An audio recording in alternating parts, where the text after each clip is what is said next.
அன்பு நண்பர்களுக்கு டாக்டர் சர்வானந்தாவின் இனிய வணக்கங்கள்.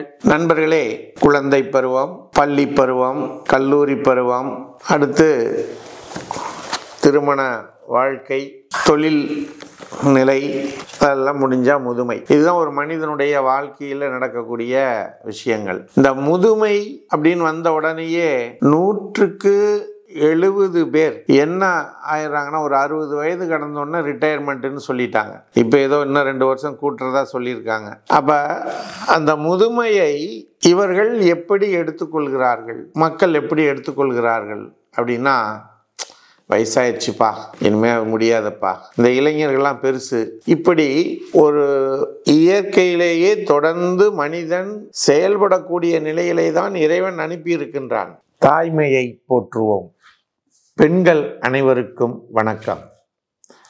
மாதவிலக்கு காலங்களில் ஏற்படும் வயிற்று வலியை ஒரே ஒரு முறை வர்ம சிகிச்சை செய்து நாம் சரி செய்து கொள்ள முடியும்.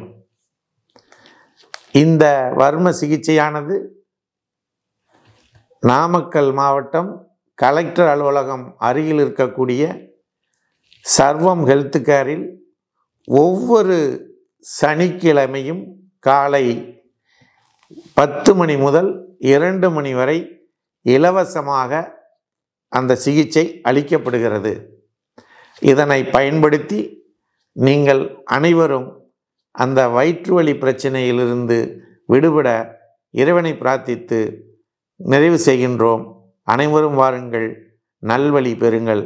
நன்றி, வணக்கம். பிறந்தது முதல் இறக்கின்ற வரைக்கும் ஒருவரால் தொடர்ச்சியாக உற்சாகமாக உத்வேகமாக செயல்பட முடியும். ஆனால் என்ன செய்கிறோம், அந்த 60-65 வயது கடந்த உடனேயே அவர்களால் எதுவும் செய்ய முடியாது என்ற நிலைப்பாட்டிற்கு கொண்டு வந்து விடுகிறோம். அதனால் அவர்கள் மன ரீதியாக பாதிப்படைந்து தொய்வடைந்து உட்கார்ந்து விடுகிறார்கள். இந்த நிலையை மாற்றுதல் முடியுமா? முடியும். முதுமையை இளமையாக்க முடியும். எப்படியெல்லாம் இருந்தால் முடியும் அப்படின்னா, முதல்ல நாம் வயதானவர்கள் என்ற எண்ணத்தை தூக்கி வெளியே போட்டுறணும். 20 வயதில் எப்படி இருந்தோமோ அதே ஒரு எண்ண ஓட்டத்தோடு, அந்த எண்ணமே வேண்டியதில்லை என்னை பொறுத்த வரைக்கும். தொடர்ந்து நாம் காலையில் எழுந்திருக்கிறோம், ரொட்டீன் வேலையை செய்கிறோம் அப்படிங்கிறத கொண்டு வரணும். நாம் முதுமையானவர்கள், வயதானவர்கள் என்ற எண்ணத்தை ஒரு பொழுது கூட நாம் நம் உள்ளே கொண்டு வரக்கூடாது. இது முடியும், புரிஞ்சுதுங்களா? ஒன்று. இரண்டாவது, காலையில் 5 மணிக்கு எழுந்திரிச்சிடணும். காலை கடன்களை முடித்து விட வேண்டும். ஒரு அரை மணி நேரம் நடைப்பயிற்சி கட்டாயமாக செய்யணும். நல்ல ஒரு இயற்கை காற்றுல, வெட்ட வெளியில நடந்து போய் வரணும். அதன் பிறகு நன்றாக குளிக்கணும். குளிப்பதற்கு கொஞ்சம் டைமே எடுத்துக்கலாம்.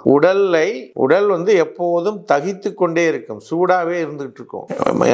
வெளியில் இருக்கிற சூழ்நிலையினால, மனதில் எழக்கூடிய எண்ண ஓட்டங்களால் உடம்பு சூடாகும். அப்போ நல்ல குளிர்ச்சியாக நல்லா குளிக்கணும். சீரான இடைவெளியிலே ஜீரணிக்கக்கூடிய அளவிலே உணவை எடுத்துக்கொள்ளணும். அதுவும் சிறுதானிய உணவுகள், கீரைகள், காய்கறிகள், பழங்கள், இதை நம்ம எடுத்துக்கொள்ளணும். அதன் பிறகு நம்ம ரொட்டீன் ஒர்க்கு நம்ம எப்போதுமே எங்கேஜாக வச்சுக்கிட்டே இருக்கணும், பிஸியாக வச்சுக்கிட்டே இருக்கணும்.